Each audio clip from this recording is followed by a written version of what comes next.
Like many young boys, I was probably drawn to the martial arts for all the wrong reasons, but as fate would have it, I was very, very blessed by finding the right teachers.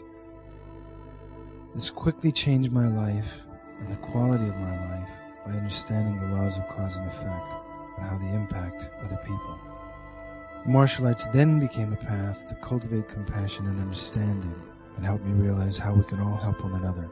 Then and only then, Aikido became a perfect vehicle to develop the physical self and the spiritual man simultaneously.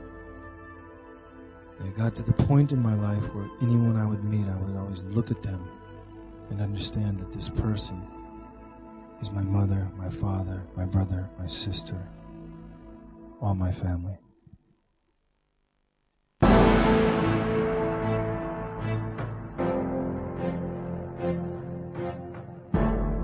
You never know how long the battle's going to be. You always have to be ready.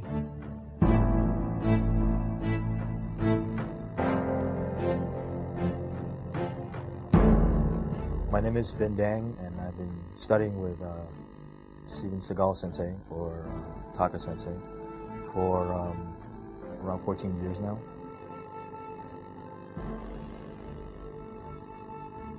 My name is Larry Reynosa, and I've been training with Sensei Steven Seagal since 1983. 名前は大久文康です。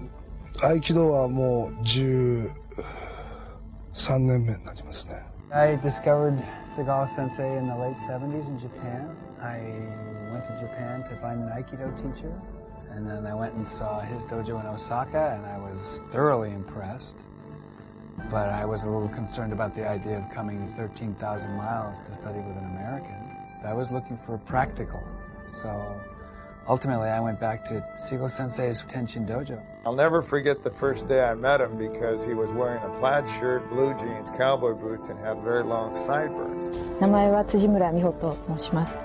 合気道歴は10年です。I had a friend, he said, "Oh, you got to go to Steven Seagal. He's this American guy who went to Japan and trained over there and got really high ranking, and he came back here and he has a school." My name's Garrett Green. I study Aikido for about the last 10 years. First impression, as I'm sure most people say, he's very big. He's very tall. Big hands and centered. A presence that, you know, even somebody that doesn't study Aikido can feel. There was a magnificence about him as well. He was one of the first Anglos to be given credentials to teach Aikido in Japan. When he would walk in, he'd feel someone entered the room. When he spoke, when he shook your hand, when he looked into your eyes, there was an incredible truth there. And immediately I was interested.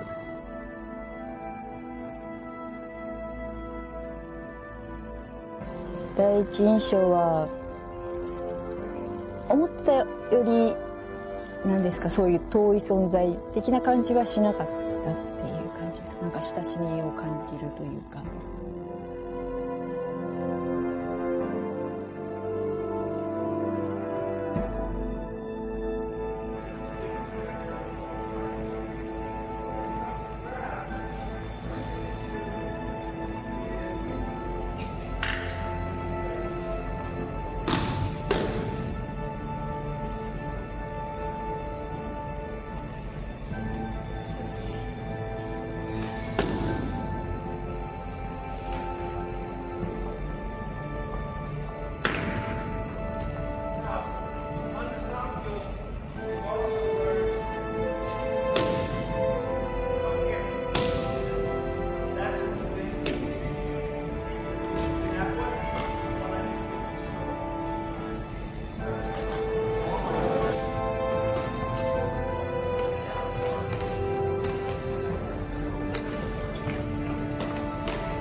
I feel like I was very fortunate. I was in the right place at the right time. Tenshin Dojo is in Osaka, in Juso. Juso is outside, it's on the outskirts of Osaka. The dojo population was probably 3/4 Japanese, 1/4 European and Australian. 非常にリアルな本当の戦いというものを映像の中でも完全にいつも意識しているというリアルファイトに徹しているというのは、まあ単に見せ物だけじゃないというのが一つの彼の特徴だと思いますね。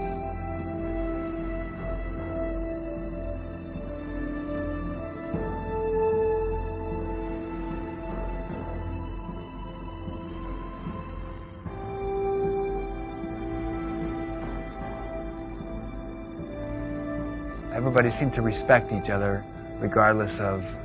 That was the nice thing about Japan. There's a great deal of respect. It wasn't fun. It wasn't a lot of laughs. You know, a lot of times you'll go to dojo and there'll be people joking around, laughing, talking. Not a lot of talking. As soon as you heard Sensei's tread coming up the stairs, and it was easy to identify, you could tell that the level of attention and the level of seriousness changed. There was no more talking more. It was like everybody knew that they better pay attention. He did all the talking. I think that Sensei, you know, as an Anglo, I think that in order to be treated as an equal, my understanding is that he actually had to be better. I think that there were people that came in and challenged him. He didn't have to be tough, he just was. You don't get to deal with the man to start with. You got to prove yourself against his students first. I had no idea what he was doing.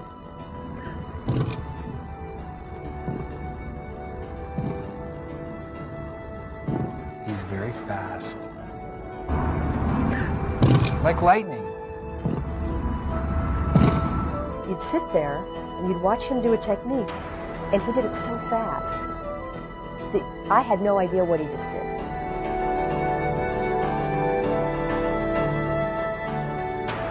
What did he do? It was too fast, I couldn't see it. And then he did these great flips and different kinds of falls, and then I saw everybody else doing it, and they didn't do it anything like the way he did it.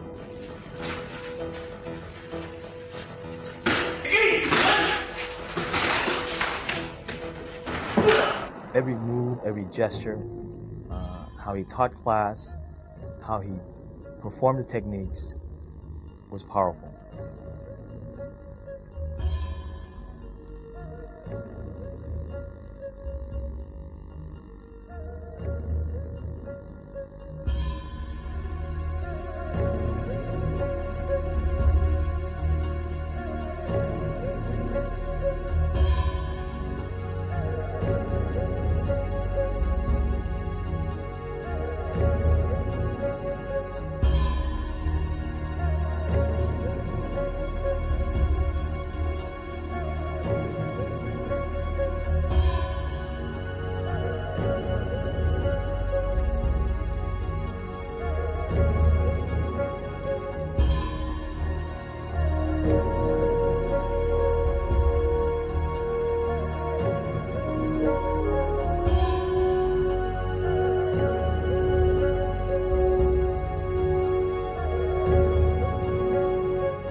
日本には文武両道というのがあって、両方が均等に発達していかないことにはいけないというふうに思っております。Sensei taught a pretty form. He taught, and when he did speak, he taught in Japanese.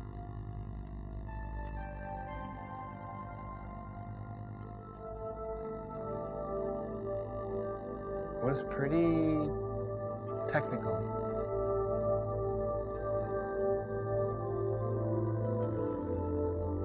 He would always stress the basics.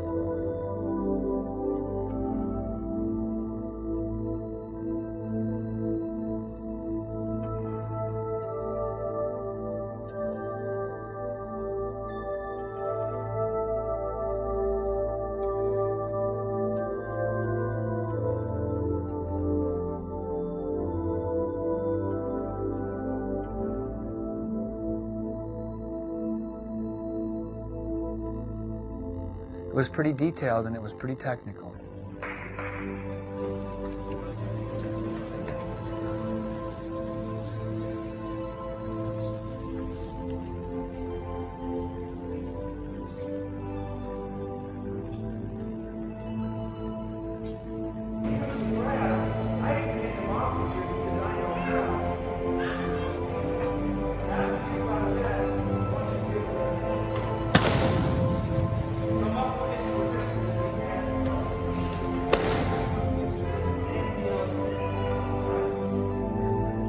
That was really my first exposure to Aikido in any way. I was training with someone that was teaching a very practical Aikido form. It should be practical. If you practice on a practical level, then you can take that form and you can dance with it. But if you are trained in a dance form and you suddenly need to use it practically, oh, you might be disappointed. You know, you don't take a knife to a gunfight, basically, is one of the things that I was taught by him.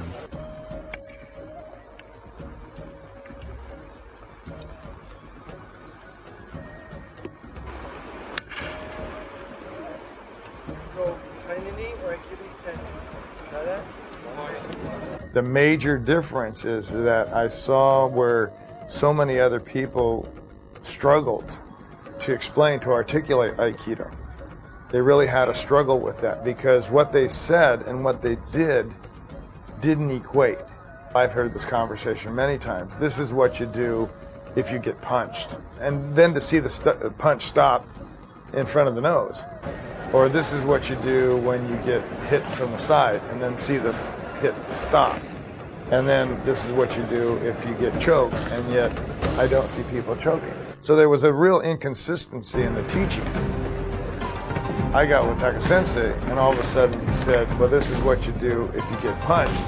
And all of a sudden you would see that fist coming right at you and it'd go right at you. If you didn't move, you would get punched. That was the truth. That's something we could really relate to because, in fact, if we didn't move, we'd get punched.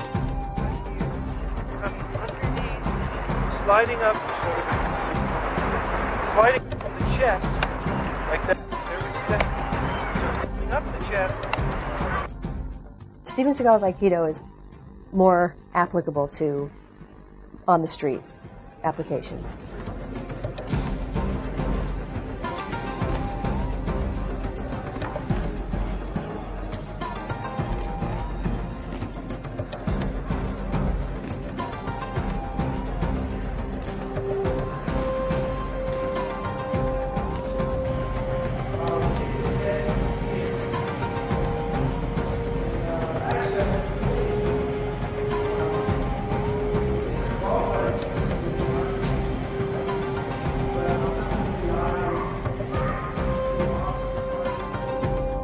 A lot of us join and learn his style of Aikido because we want to have confidence.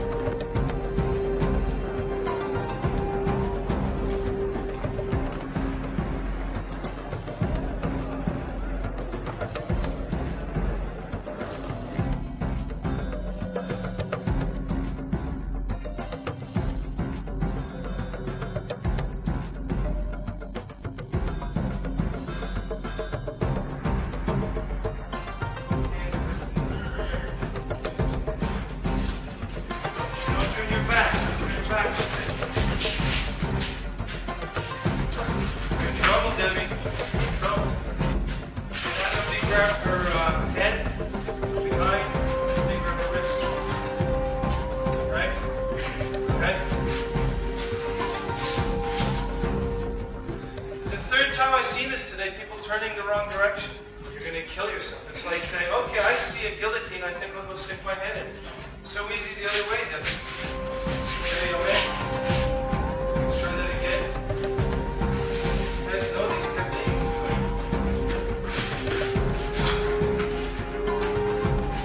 Okay, you don't grab the shoulder behind. I guess the Japanese word is kibishi, which really translates roughly as severe, and definitely Seagal Sensei's form is, you know, it's severe. Not severe in terms of people getting injured, but it is a form that works. Does this work? In a situation, if somebody comes and attacks you, would this work?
There was a great lesson there that I keep reiterating, is that truth of that honesty in training.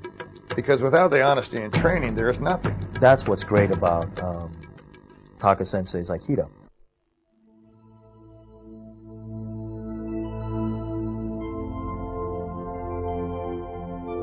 The image of him that I remember the most would be the way he would start class in front of the showman. Then he would bow to the showman, turn around, bow to us. It was powerful. Not just a powerful image, but a powerful feeling. There's two levels where, Taka Sensei trains, and that's one with the beginner, and he's very kind, he's gentle, he's incredible.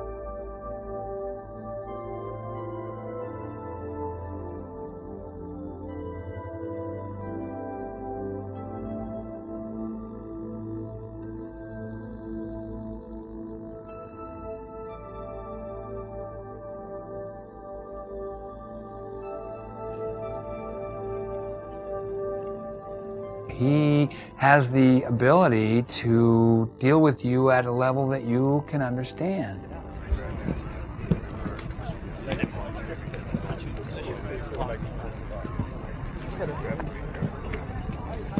Okay? From here you can just throw him, do whatever you want. I had no experience with martial arts at all. Right here already. Feel it? Okay. So, I can teach.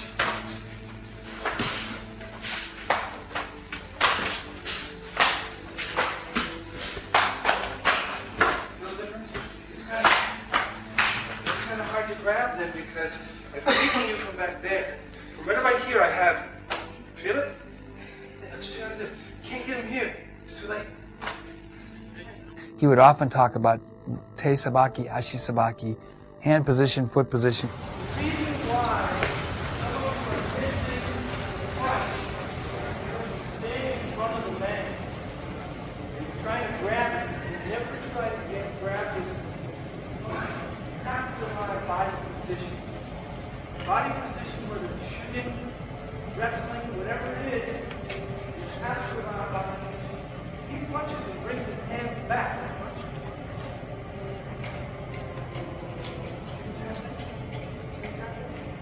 The idea is, I'm sitting here, I'll have a good time, I'm not even looking. Okay? You understand? The reason why I have it every time is because his hand is attached to the shoulder. And I get the shoulder every time. He punches. Every time I get the shoulder, right? That's all I want. That's all I need. He'd do the technique with you. He'd explain things about what you were doing wrong. He'll let you know about your openings. He'll let you know about your holds. Some classes, he didn't talk at all. He would just come in, do techniques, hi dozo, we'd get up and do them. Pay close attention to his hand movements.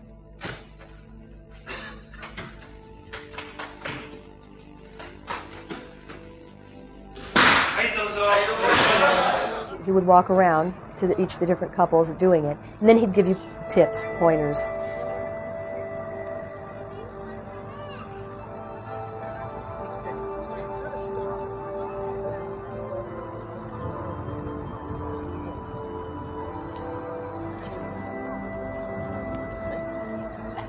No, safest place is where? Behind.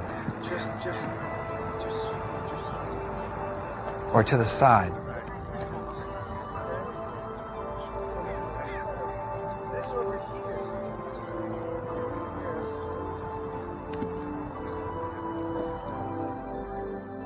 First, one person's the nage, or the thrower, that gets to practice the technique that's presented by the teacher.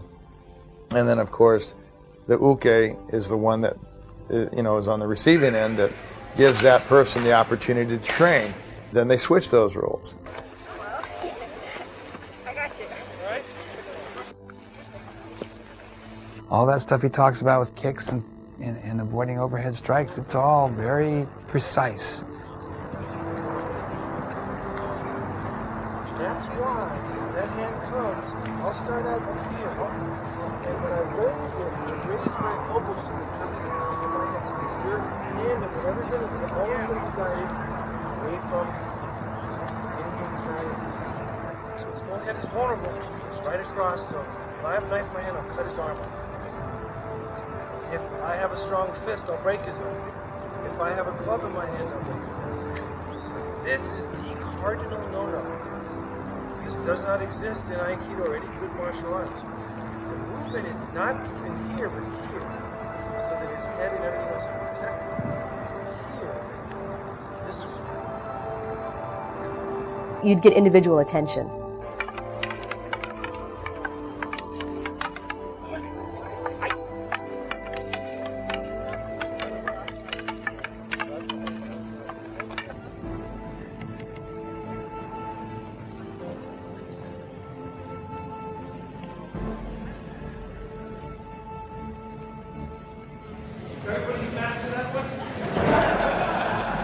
That he was quite capable of doing is taking you just a notch beyond what you're capable of. Get your feet out of there!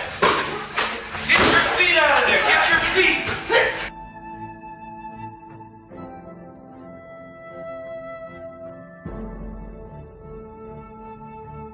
As my level of understanding climbs a notch, he has more notches. That creates confidence.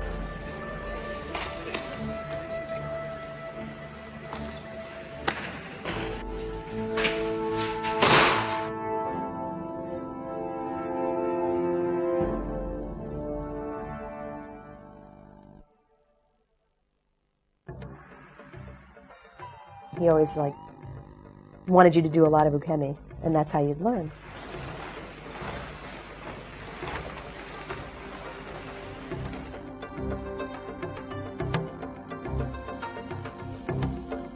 To learn how to fall, how to conquer the fear of falling, how to not panic in a fall is more valuable from a self-defense point. I mean, we will all fall down. It's more likely that you will fall than it is that you will be attacked, ever. So learning how to deal with the ground is, I think, a valuable tool. If you did a fall wrong, it hurt for days. Ukemi is to provide the honest attack that might occur as a possibility on the street.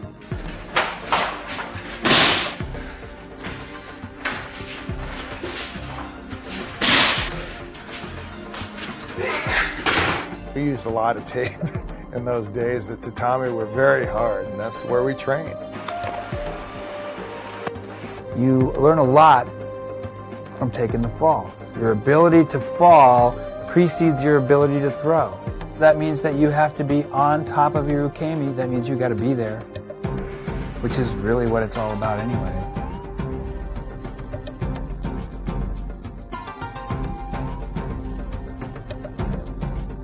I learned how to fall really well because the mats were really, really hard.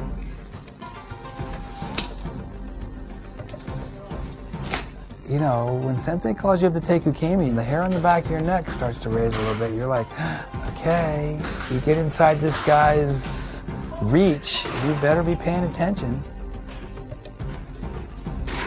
I have more than once been caught thinking that he was going one direction when he was going another. It can be downright painful.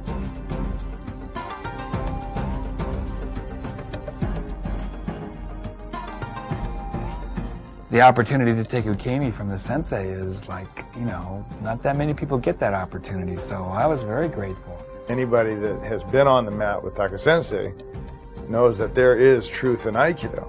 It's undeniably powerful, effective, and when you stand in the truth, sometimes that's brutal. He's yelled at me, yeah, definitely. This is the moment of truth. You get out of your car in the parking lot, you're sleeping in bed with your wife, and somebody comes in through the window. This is the time right now. And the guys who are up here are giving you permission to go for it. And if they can't take that, they can't be here. They won't be here. They'll go somewhere else. when you're absolutely out of gas and you can't breathe, and he's yelling at you to get back up again and smacking you or throwing people on top of you or saying get him, or you're up against the wall. Now you got your feet, the most important part. Now you got your feet. Turn over, and get on your knees and lift yourself up. Turn over. I'd rather suffer his anger than his indifference. There you go. Get out. Move. Fuck your pants. Hey, over there. I see you try to pull your pants up again, and at a time like this, I'm gonna hit you myself. That's where you feel the most love. It's weird because you feel bad when he yells at you, but it definitely came out of love. You know, I never felt he hates me. He's mad at me. He's not. There's nothing in it that you feel threatened by him. Okay, I don't know what happened to you, Sean. I don't know. Maybe I should draw a spot on you. See this spot, everybody? Everybody like this spot? Stay the away from here. What is this? Put them into the wall, not you. Get up there. I was more mad at myself for not being able to do what he wanted me to do. If you try not to like that, you're going to be in a lot of trouble. This guy's 5'1", and you're going right into it. I don't know why you're doing it. Try to get it. You just want to do it.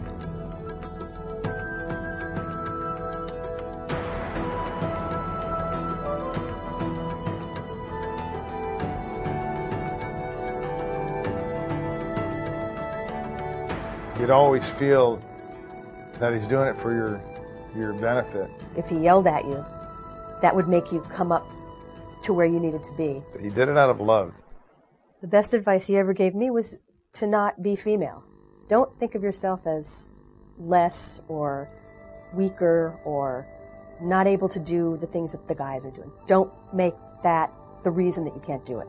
一緒に練習する相手が男性の方なので、練習してる時にどうしても力で来られて悔しい思いをする時がたまにあるんですけれども、でも技をやっぱり自分なりにきちっと技をかけていけば男性が相手でも十分技になりますし、かえって男性にとってこんな私細いですし力なさそうなのにその女の子にこう技をかけられることに対してなんかかえって何かを感じるんじゃないかなと思います。I got yelled at.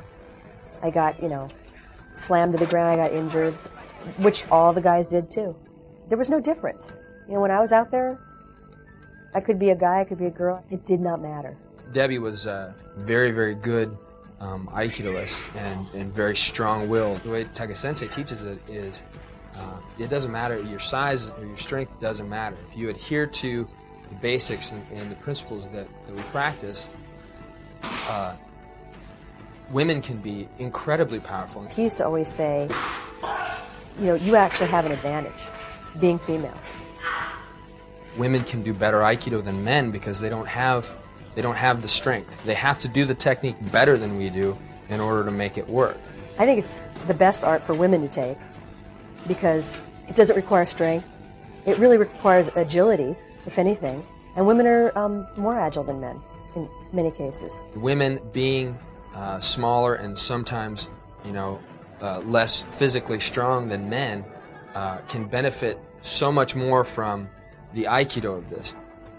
It was always saying, it's not a male-female thing. It has nothing to do with that.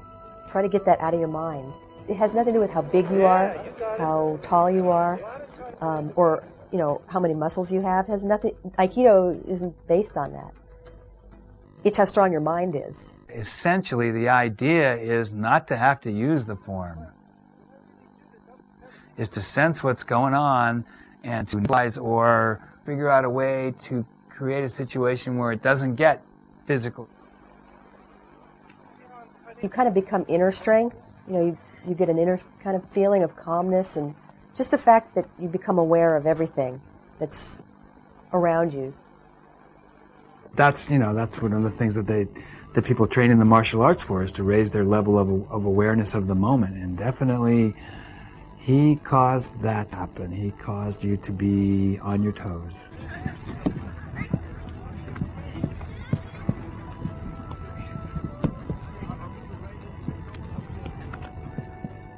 One time, he was showing me something and I looked at him and he was getting frustrated with my inability to do it.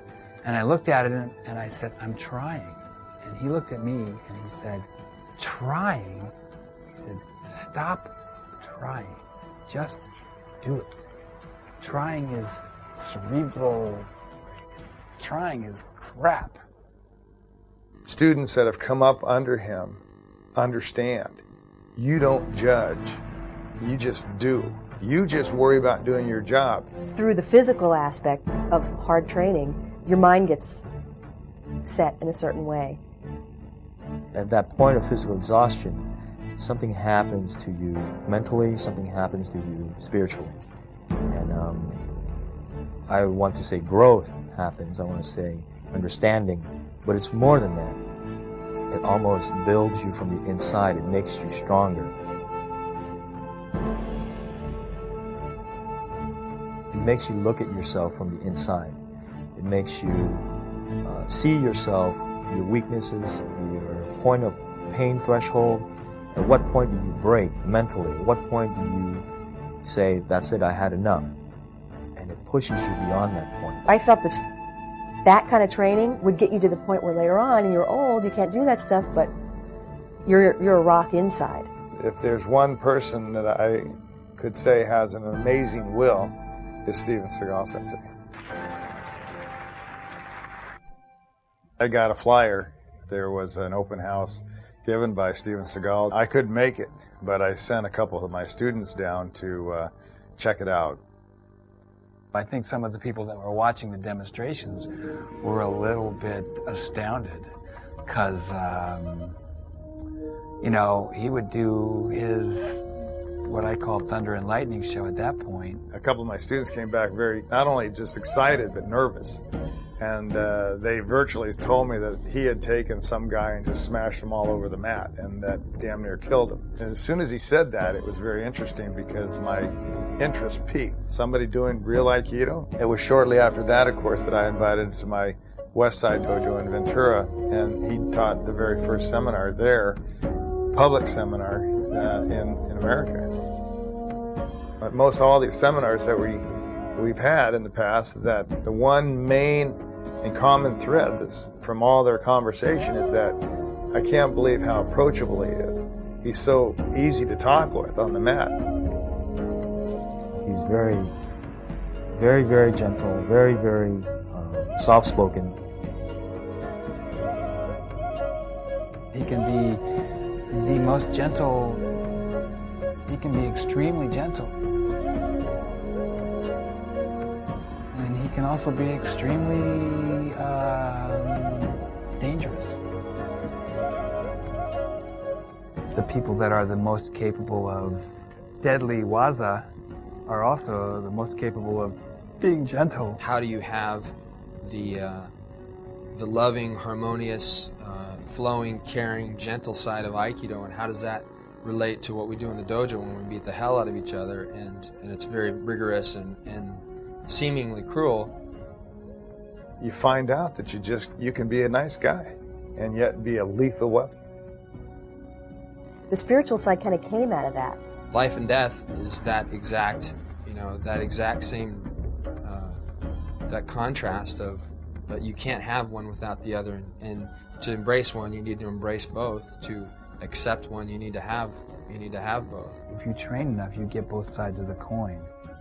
You train to the point of exhaustion, physical exhaustion, where your body can't go anymore. Your muscle refuse to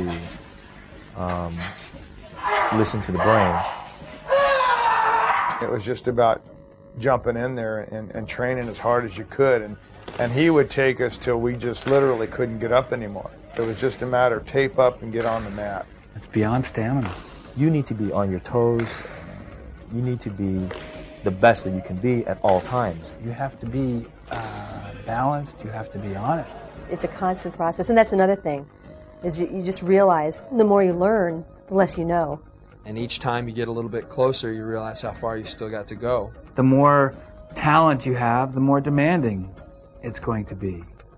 There's a certain kind of trust and standard in anybody that's come up under him. He knows and expects excellence. He is not interested in compromise. He expects the best from you. He expects perfection from you. He expects perfection from himself, thus he expects perfection from his student. I'd like to see that again.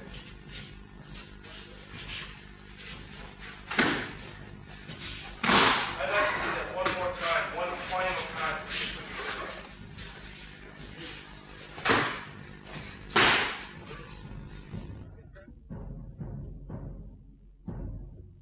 He has a certain standard of what a black belt martial artist should be, especially in Aikido.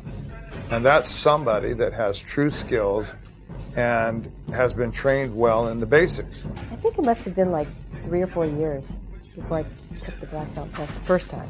Maybe even 5 years. The Dan represents an internalized understanding of the mechanics. One of the reasons that he would run a full class before the test was so that he would drain your batteries, so that he could see what do you have when you got nothing left.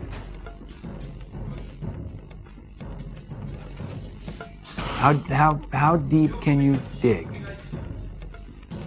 And basically he shut the blinds, locked the doors, and it was pretty interesting. It was very intense. And he always said it's so simple. You know, it's so simple, but it's so hard.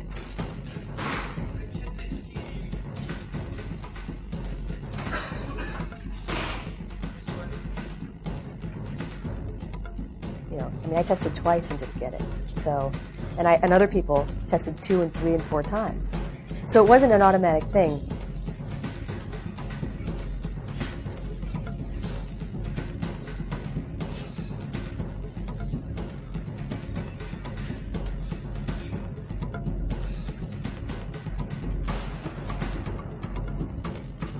We say if you can make it 15 seconds, 15 seconds.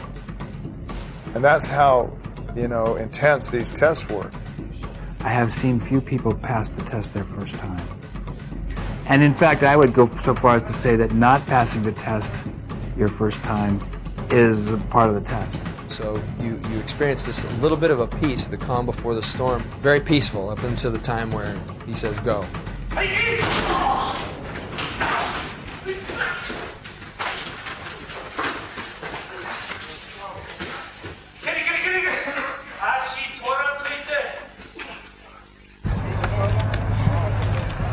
That's just down instead of this, which is what you're doing, and I'm exaggerating so you can understand.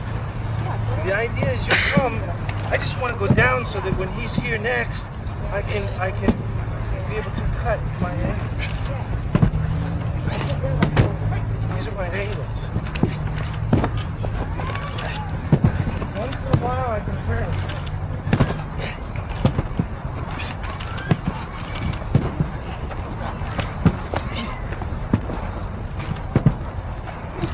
See, I'll turn if I want to move.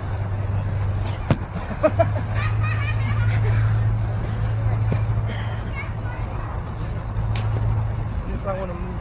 Oh, you're in the car?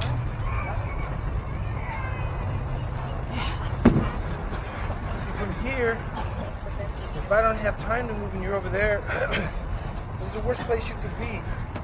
If I don't have time to move, I have you both here.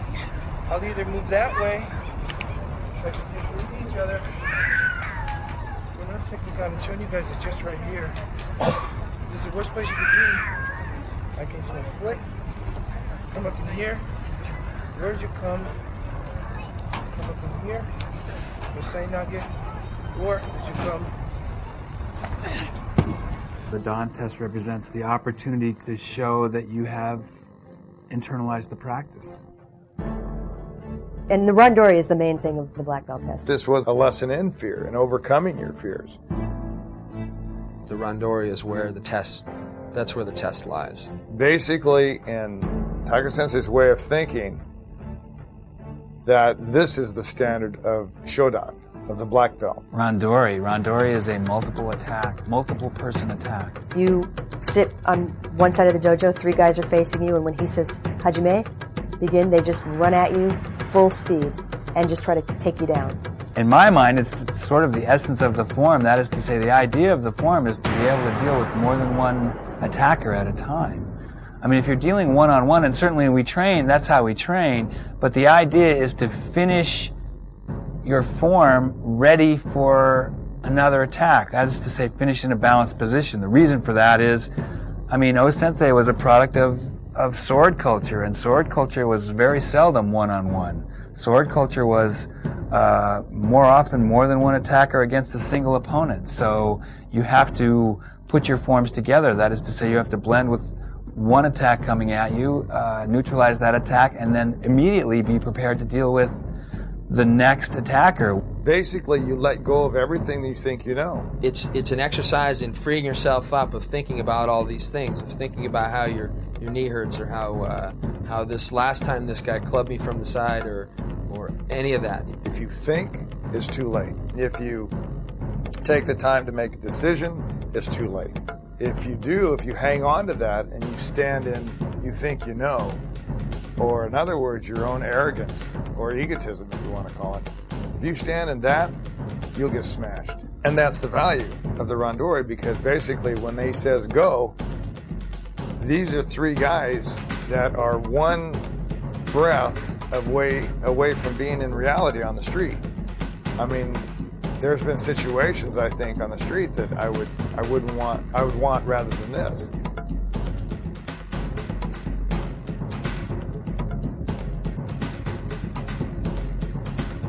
You can't be thinking fear, not fear, anything. Because any thought that goes through your head, it's immediately visible in your body, physically.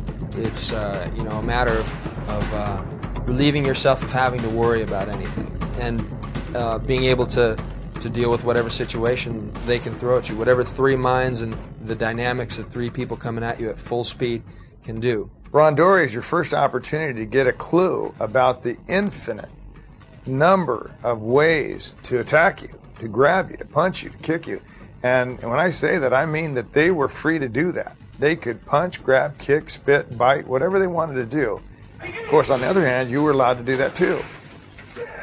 He didn't even care so much in the randori if you even did a technique. He didn't care what it was you had to do. Whatever it was, as far as he was concerned, that was it. You just have to do, and you have to do it very quickly. The main thing is being there in the moment and dealing with nothing but what's there. When you got more than one person coming at you, and they are all coming at you with the same intent, and simultaneously, you don't want to get captured, and you certainly don't want to be taken to the ground.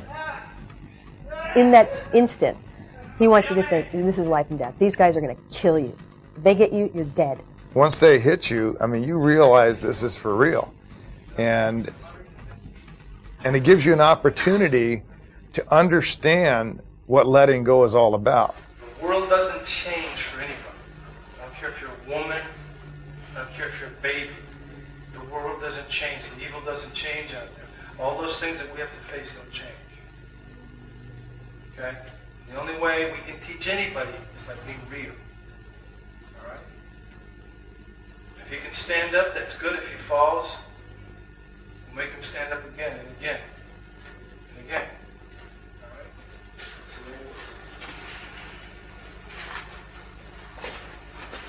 there's no favorites in the dojo. There's no women. There's no men. There's no old people. There's no young people. You come up for showdown, everything's the same.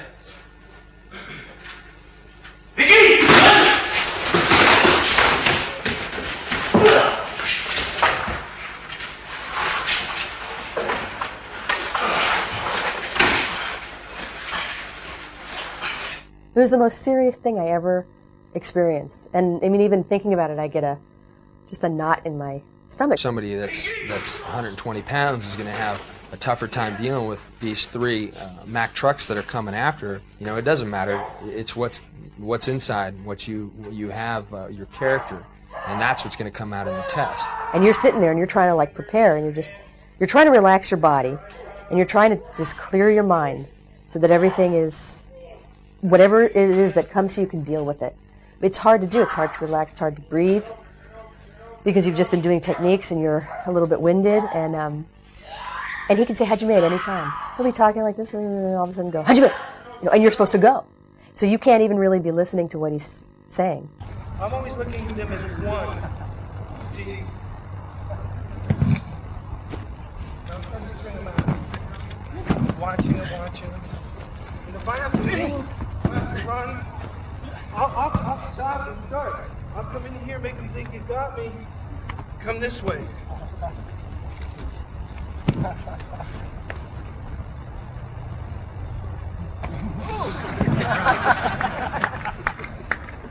But as they grab me, one thing I'll never do is let them have me inside. What I'll always try to do is keep that for myself.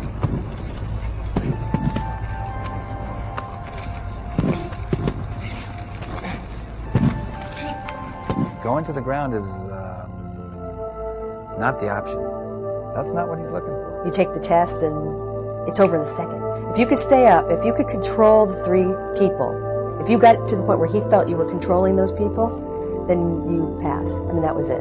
You know, you went through the fire and you came out the other side. At the end of the day is that poor Matsuoka got his tooth knocked out and another got his shoulder separated, and I had gotten poked in the eye, and it was amazing. And we were all over that dojo. We had jumped over the office furniture. We had come under the student benches, and the chairs were knocked out of the way, and it was just incredible. As real as, you know, it could possibly get. It's hard. It's the hardest thing I ever did. Randori, the three-man attack, teaches you that with your will, you can make anything happen. It teaches you that no matter how bad a situation can get, it teaches you to face those situations with the right mental attitude, the right state of mind. When you have that mind, that in your mind that at any moment your life could end, but that you don't care. It wouldn't bother you if your life ended. You cannot be afraid to die, basically, is the mindset you have to have. The practice of Randori kind of allows you not to think about your limitations, and it allows you to go beyond where you thought you could go before. And that is, you know, what everybody needs to be successful anywhere. If you practice that philosophy of you know, letting go and not limiting yourself in your real life, then you have no limitations.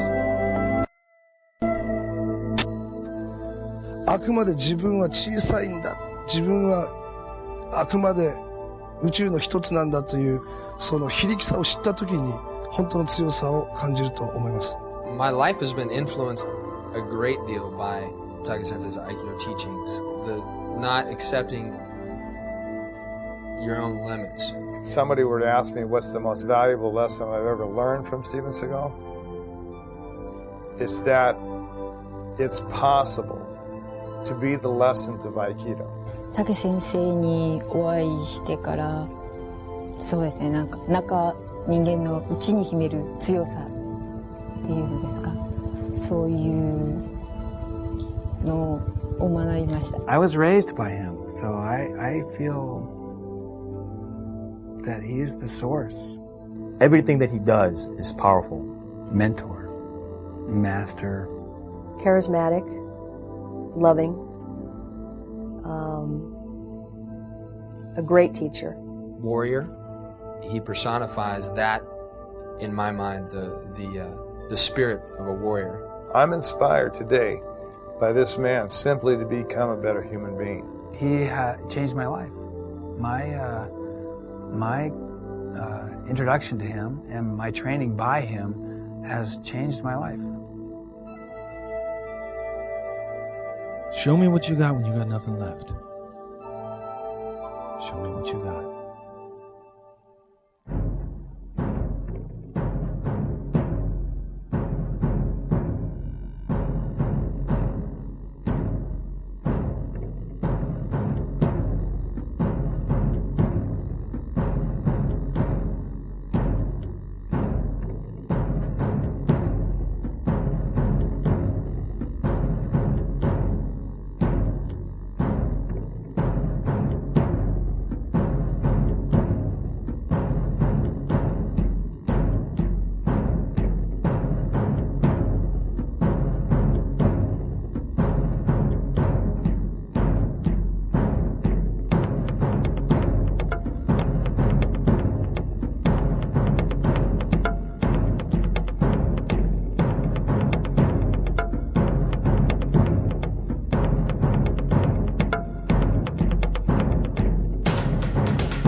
you.